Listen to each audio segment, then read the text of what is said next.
Wardrobe अलमीरा हमारी हाउसवाइफ्स की लाइफ में एक ऐसी प्लेस होती है जिसको ऑल द टाइम ऑर्गेनाइज करना बहुत ही मुश्किल लगता है। बाज़ औक़ात फैमिली मेम्बर्स कोऑपरेट नहीं करते हैं और थोड़ी थोड़ी देर के बाद ही ये डीक्लटर हुई नज़र आती है। मैं अपनी वार्डरोब को कैसे ऑर्गेनाइज करती हूँ बहुत ज़बरदस्त टिप्स के साथ आज की वीडियो।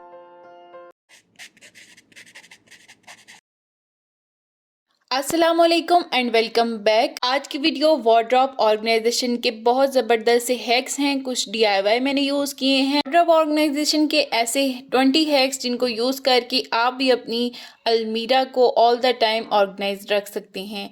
तो सबसे पहले टिप नंबर 1 आ जाती है। जब आपने अपनी वार्डरोब को ऑर्गेनाइज करना हो तो सबसे पहले उसको अच्छे से एम्प्टी कर लें।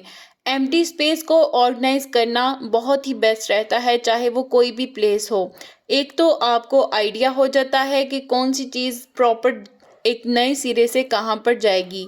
सेकेंडली वो चीज़ प्रॉपर जो है वो पहले क्लीन हो जाती है।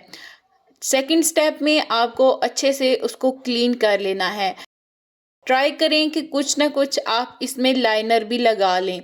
मेरी अलमीरा जो है वो इतनी एज सच हार्ड नहीं है और ना ही कपड़ों को ख़राब करती है।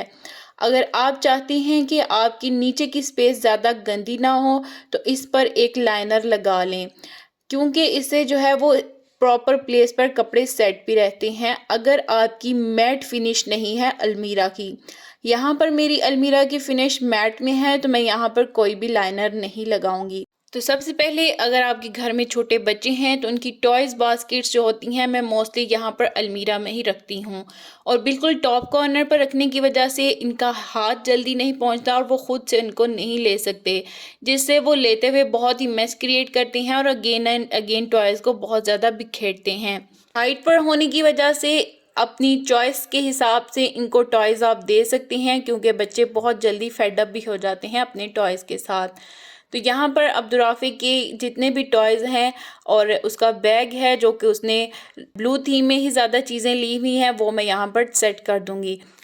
सेकंड वाले को मैं एज अ स्टेशनरी यूज़ करती हूँ। अपनी जितनी भी चीज़ें होती हैं वो यहाँ पर रखती हूँ मोस्टली, लेकिन साथ ही कुछ एल्बम्स वगैरह भी मैं यहाँ पर ऑर्गेनाइज़ करके रखे हुए हैं। कुछ जो फ़ोटो फ्रेम्स हैं जो वॉल्स पर मैं हैंग नहीं करती हूँ उनको मैंने यहाँ पर अच्छे से रखा हुआ है।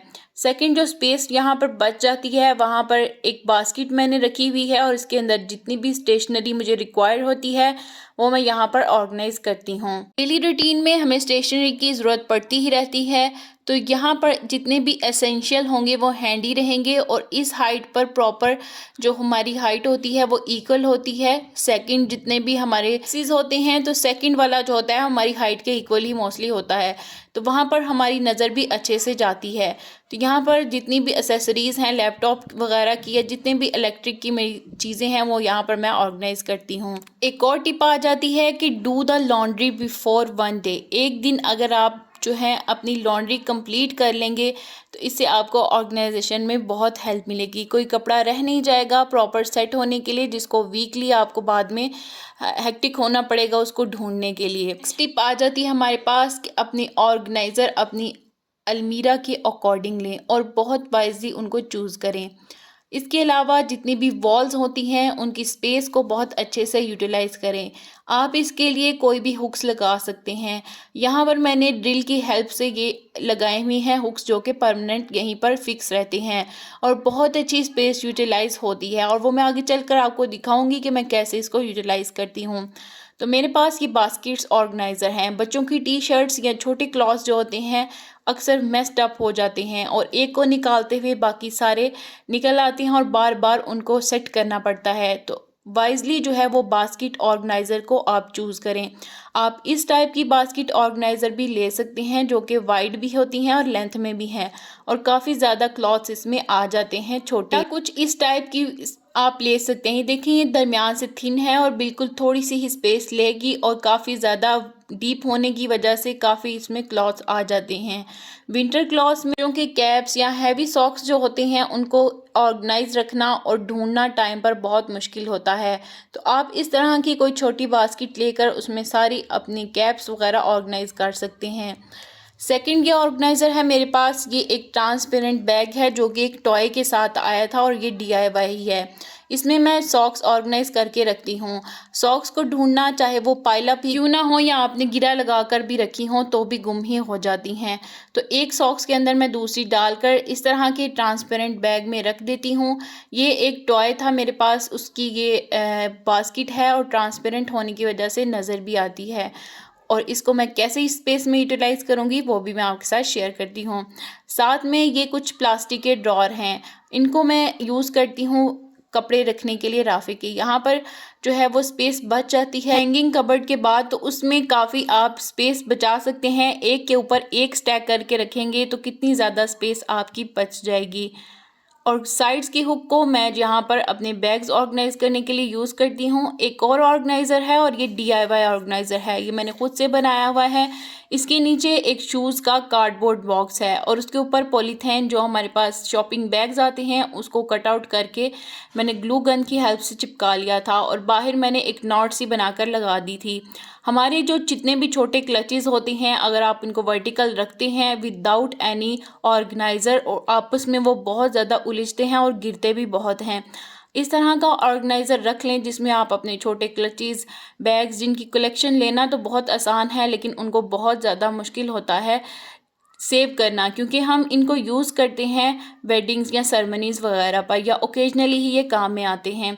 तो इनको ऑर्गेनाइज करके रखना बहुत ज़्यादा मुश्किल भी लगता है। तो इस तरह का DIY ऑर्गेनाइज़र आप बनाकर इसमें अपने रख सकते हैं सारे के सारे बैग्स, छोटे वाले और क्लचेस।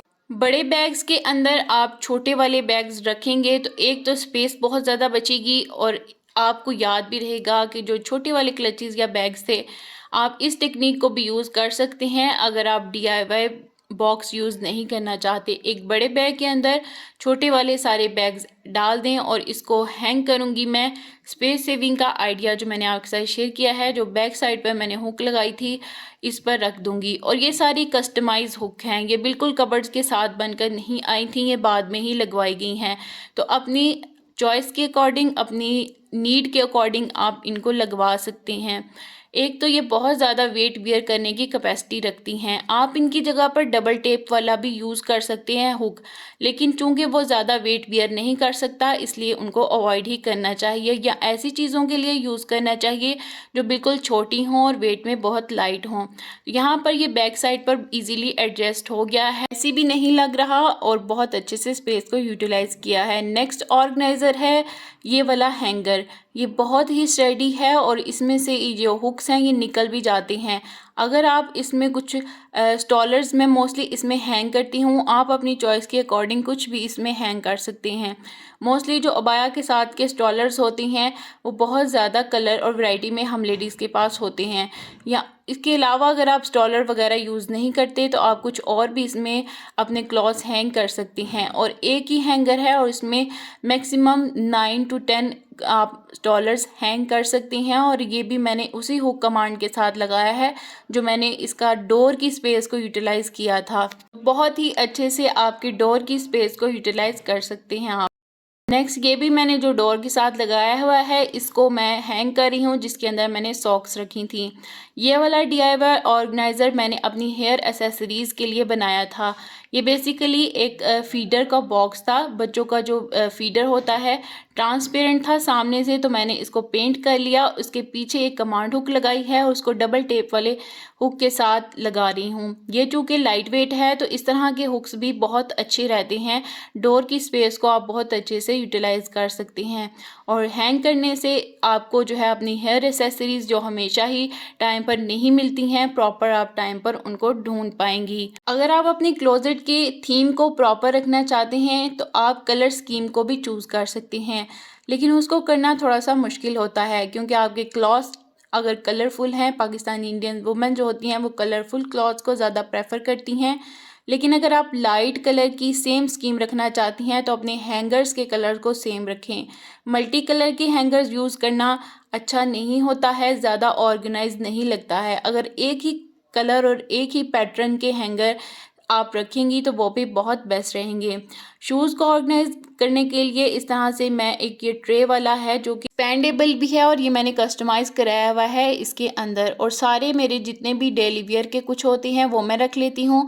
कुछ ओकेजनली यूज़ होने वाले मैं कार्डबोर्ड के बॉक्सेस में डालकर उससे नीचे की स्पेस में रखती हूँ, और काफ़ी ज़्यादा अच्छा आइडिया है स्पेस को सेव करने का। वीडियो देखते जा रहे हैं और अगर आपने अभी तक लाइक नहीं किया है तो काइंडली लाइक कर दीजिए अगर आपको इसमें से कोई भी टिप और हैक अच्छा लगा हो।